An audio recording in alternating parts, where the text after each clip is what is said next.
ગુજરાતના રાજકારણમાં એકબીજાની કટ્ટર હરીફ ગણાતી આમ આદમી પાર્ટી અને કોંગ્રેસ સુરતમાં દક્ષિણ ગુજરાત વીજ કંપની લિમિટેડની પરીક્ષામાં પાસ થયેલા કથિત અન્યાય અને સ્માર્ટ મીટરના વિરોધમાં એકબીજા સાથે મળીને પ્રદર્શન કર્યું હતું।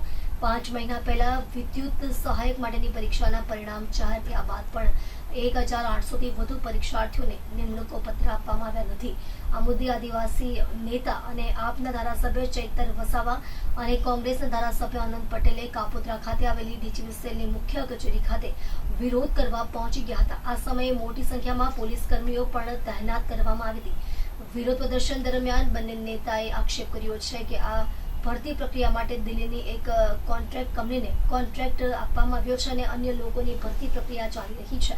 આ ભરતી પ્રક્રિયામાં પાસ થનારા મોટા ભાગના પરીક્ષાર્થીઓ દક્ષિણ ગુજરાતના 6 જિલ્લાના આદિવાસી સમાજના યુવાનો છે। આ જ કારણ છે કે કોંગ્રેસના ધારાસભ્ય અનંત પટેલ અને આમ આદમી પાર્ટીના ધારાસભ્ય ચૈતર વસાવા આ મુદ્દે સુરત ખાતે એક સમયે અને એક સાથે એકત્ર થઈ વિરોધ પ્રદર્શન કર્યું હતું।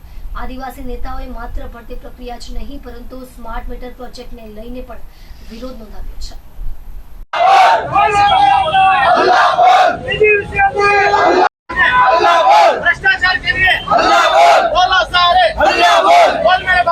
ડીજીવીસીએલ દ્વારા જાન્યુઆરી 2025 में परीक्षा लेवामां आवी हती, परंतु हजी सुधी एमने निमणूक न आपी। ए निमणूक न आपवाना विरोधमां आज डीजीवीसीएल नी कचेरी सूरत खाते अमे हल्लाबोल माटे आव्या छे। अमने अमारा त्याना बेरोजगार युवानोने क्यारे निमणूक पत्र आपे एनो जवाब मांगवा माटे आव्या छे। आम आदमी पार्टी ने कांग्रेस द्वारा बंने मळीने ना ना आ कोई कांग्रेस अने आम आदमी पार्टी ने हल्लाबोल नथी।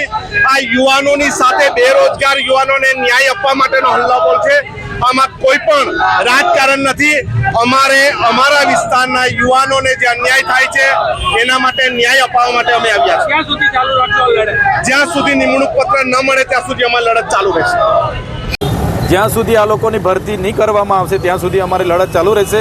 આજે તો અમે ઉમેદવારોને જ આહવાન કર્યું છે, આવનારા દિવસો દિન 10 પછી જો નિર્ણય નહીં લેવામાં આવશે 6 જિલ્લાના લોકોને પણ આહવાન કરીશું અને હજારોની સંખ્યામાં આ કચેરીનો અમે ઘેરાવો કરીશું। શું લાગે છે શા માટે નહીં ભરતી કરવામાં આવી છે? એમના કેટલાક લાગતા વળગતા ટેન્ડરો લાગતા વળગતા માણસોને આપેલા છે મેન પાવર પૂરો કરવા માટે। તો 5 મહિના પહેલાં ભરતી કરી એનો અર્થ શું? લોકો ધારાધોરણમાં પાસ થયેલા છે એમની સાથે અન્યાય કેમ? ત્યારે ચોક્કસપણે અમે કહીએ છીએ જો ડીજીવીસીએલ દિન 10માં નિર્ણય નહીં લે દિન 15 પછી 6 જિલ્લાના હજારો લોકો સાથે અહીંયા મોટું આંદોલન થશે। Okay sir.